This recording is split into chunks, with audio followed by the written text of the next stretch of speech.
Maria permaneceu sempre virgem? Sim. Lá vem essa doutrina diabólica. Meu Deus do céu. Maria sempre manteve virgem depois que Jesus nasceu. Isso é uma doutrina anti-bíblica, totalmente diabólica, e carrega algo muito perigoso e violento por trás dessa doutrina. Mas vamos continuar vendo. Maria foi virgem antes, durante e depois do parto. Mas e aquela passagem onde diz que José não a conheceu até que desse luz ao seu filho Jesus? Agora, ela usou a Bíblia, né? Tá lá em Mateus capítulo 1, versículo 25, diz assim: E não a conheceu até que deu à luz seu filho, o primogênito, e pôs-lhe por nome Jesus. A própria palavra já diz, e não a conheceu. Se conheceu aqui, olha bem, tem outra passagem aqui, ó, que está em Gênesis, capítulo 4, versículo 1, que diz assim, ó: E conheceu Adão a Eva, sua mulher, e ela concebeu e teve a Caim. Presta bem atenção, e conheceu, isso é um eufemismo, Adão a Eva, sua mulher, e ela concebeu. Conhecer aqui então é Adão conheceu ela e ela concebeu. Aí aqui no versículo 25 de Mateus 1 diz assim: E não a conheceu até que deu à luz, até que Jesus nasceu e deu à luz a seu primogênito. Não é seu unigênito, seu primogênito, e pôs-lhe por nome Jesus, seu. Ou seja, José não conheceu Maria até que seu primogênito. Primogênito quer dizer o quê, meu querido? Primeiro. Se fosse Jesus fosse filho único, seria o quê? Até que seu unigênito nascesse. Você tá entendendo? Como é que uma doutrina maligna tá por trás disso? Mas vamos ver o que ele vai falar a respeito disso aqui. O até que não significa que necessariamente algo aconteceu depois. Não, cara, até que significa sim. Até aqui, depois daqui, aconteceu. E não conheceu até que Jesus nasceu. Isso quer dizer que depois que ele nasceu, isso é concordância, língua portuguesa, meu querido. Esse cara é burro, cara, não é possível, mano. Não é possível. Se eu te disser, eu não comi laranja até o dia 2, dizer que depois do dia 2 você chupou sim, né? Eu não chupei laranja até o dia 2. Depois do dia 2, não importa se é o dia 3, dia 4, dia 20, dia 50, mas você, depois do dia 2, você chupou. Isso que quer dizer. não significa necessariamente que no dia 3 eu comi laranja. Significa só que até o dia 2 eu não comi. O anjo Gabriel anuncia que Nossa Senhora vai conceber do Espírito Santo. Ela responde: mas como isso vai acontecer se eu não conheço homem algum? Quer dizer que ela não conhecia homem algum. O que isso tem a ver, cara? Eu não tô entendendo nada até agora.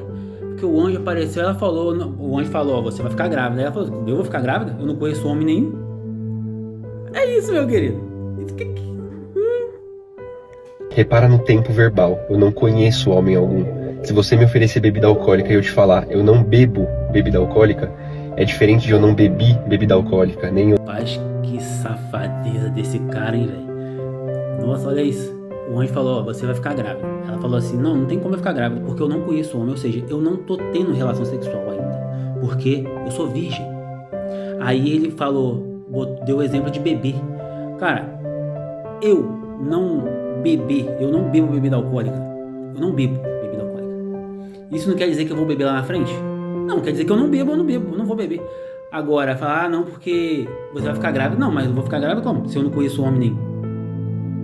Tá entendendo? O que tem a ver uma coisa com a outra?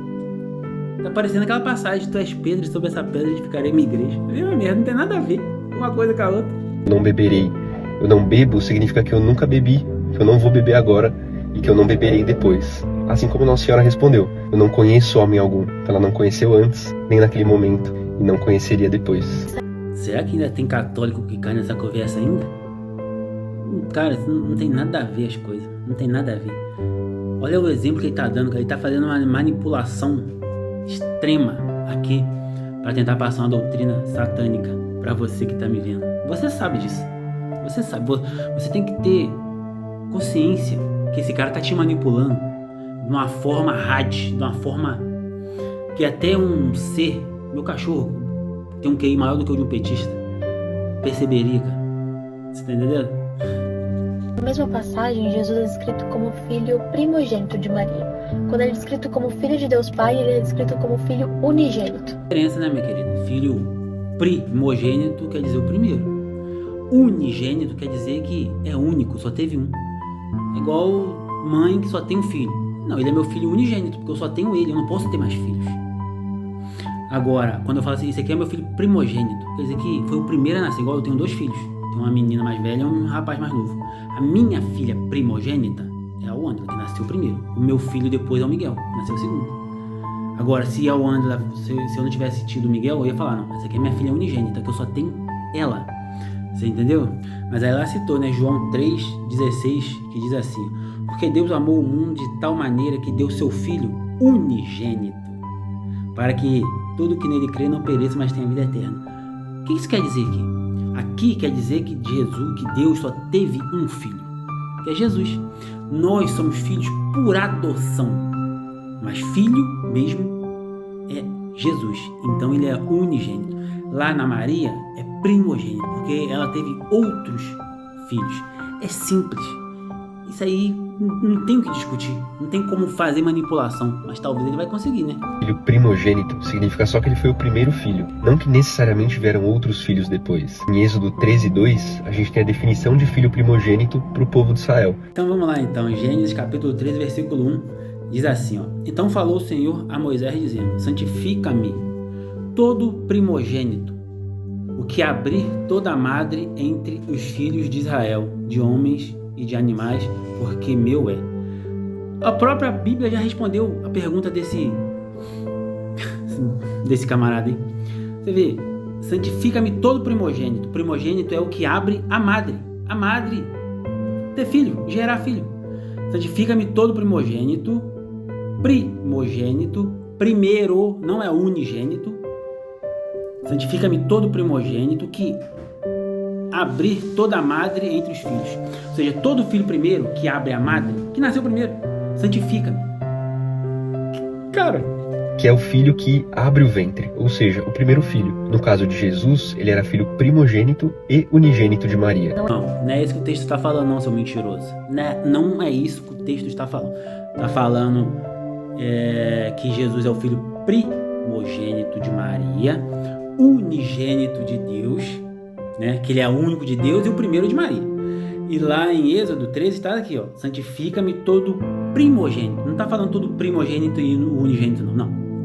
Santifica-me todo primogênito, o que abre toda a madre entre os filhos.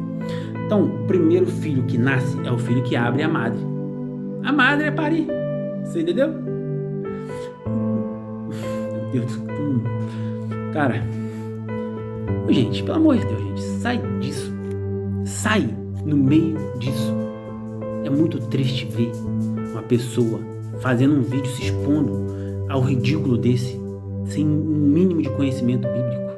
É este o filho do carpinteiro? O nome de sua mãe não é Maria? E não são seus irmãos Tiago, José, Simão e Judas? Esses irmãos de Jesus, na verdade, eram primos dele. Eles eram filhos de Maria de Cleofas, que era uma parenta de Maria. Amigo, é mentira. A Bíblia fala que os mentirosos não herdarão o reino de Deus, hein? Isso é mentira. Olha o que está escrito aqui em Mateus, capítulo 13, versículo 56, né? 55 e 56. Mas vamos ver um pouquinho antes para a gente ver de quem são esses filhos aqui, onde a Bíblia fala. Ó, vamos começar no versículo 54. E chegando à sua pátria, ensinava na sinagoga deles, de sorte que se maravilhavam, dizendo: de onde veio a este essa sabedoria e a estas maravilhas? Não é este o filho do carpinteiro? E não se chama sua mãe Maria? Ou seja, eles estão falando que Jesus é filho de Maria e do carpinteiro. Não tem que estar falando de Maria de Cleópas, Maria Madalena. Não, Maria, mãe de Jesus. E seus irmãos Tiago, José e Simão e Judas. E não está falando de Maria de Cleópas, não. Está falando de Maria, mãe de Jesus. Está aqui. E chegando à sua pátria, ensinava-os na sinagoga dele, de sorte que se maravilhava, dizendo: de onde veio esta sabedoria e estas maravilhas? Não é este o filho do carpinteiro e não se chama sua mãe Maria? Maria, mãe de Jesus, filho do carpinteiro, casada com um carpinteiro. Não está falando nada sobre Maria de que. Não, aqui está falando. E depois continua: e não se chama seus irmãos Tiago, José, Simão e Judas? Não está falando de outra Maria. Está falando de Maria, mãe de Jesus. A palavra utilizada para irmãos nesse trecho é adelphos, em grego. E ela significa qualquer relação de parentesco, não necessariamente irmãos de sangue. Essa mesma palavra é utilizada em várias outras passagens, como por exemplo, quando Jesus se refere aos seus discípulos, chamando eles de irmãos. Aqui em grego essa palavra serve tanto para um quanto para outro. Serve tanto para filho, filho mesmo de sangue, quanto para parente. Só que você emprega essa palavra no grego através do contexto do que está escrito na Bíblia. Tá? Você vê o contexto na Bíblia, o que está falando da história, aí você aplica essa palavra em grego. No caso lá de Mateus capítulo 3, versículo 55, 56, está falando de filho mesmo, filho. Porque o contexto fala que filho de Maria, esposa de José, o carpinteiro. Você entendeu? Isso depende do contexto. Aqui você aplica no contexto de filho de sangue, lá você aplica no contexto de parentesco. Mas é o mesmo texto. É a mesma palavra. Serve para um quanto para outra.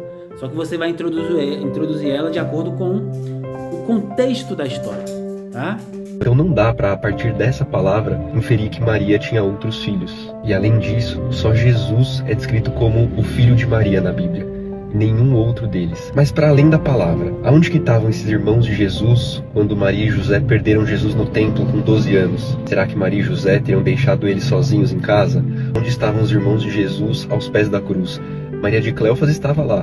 Mas aonde estavam esses irmãos de Jesus quando Jesus deixou Maria aos cuidados de São João? E digo mais, Santo Inácio de Antioquia, discípulo direto do apóstolo João, o mesmo que ficou cuidando de Maria pós-morte de Jesus, já afirmava a virgindade perpétua. Levantar suspeitas sobre a virgindade perpétua é uma heresia recente. É algo que os novos cristãos protestantes tentam levantar para desmerecer a imagem de Nossa Senhora. Só que entre a tradição de sempre da Igreja, a fé de sempre dos cristãos, dos mártires, dos monges, dos santos e a interpretação pessoal de protestantes modernos...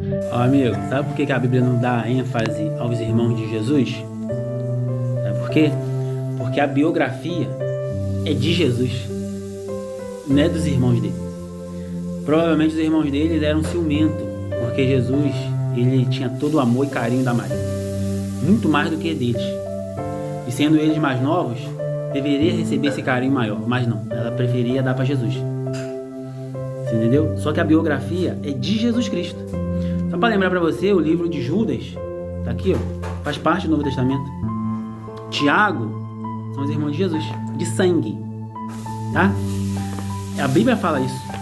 O próprio João fala isso nas cartas dele, no Evangelho, Paulo fala isso em Gálatas, tá? Você fala assim, não, mas por que então que Jesus pediu o apóstolo João para tomar conta dela? Porque os filhos delas eram imaturos e era mais novo do que Jesus. Você entendeu? Provavelmente Jesus já sabia que João ia viver até os 95 anos, quase 100 anos, e pediu para tomar conta dela até os últimos dias. E provavelmente também os irmãos de Jesus não quis sair de Jerusalém. Portanto, Tiago e Judas, eles ficaram em Jerusalém. Maria morreu em Éfeso. Inclusive o túmulo dela está lá até hoje.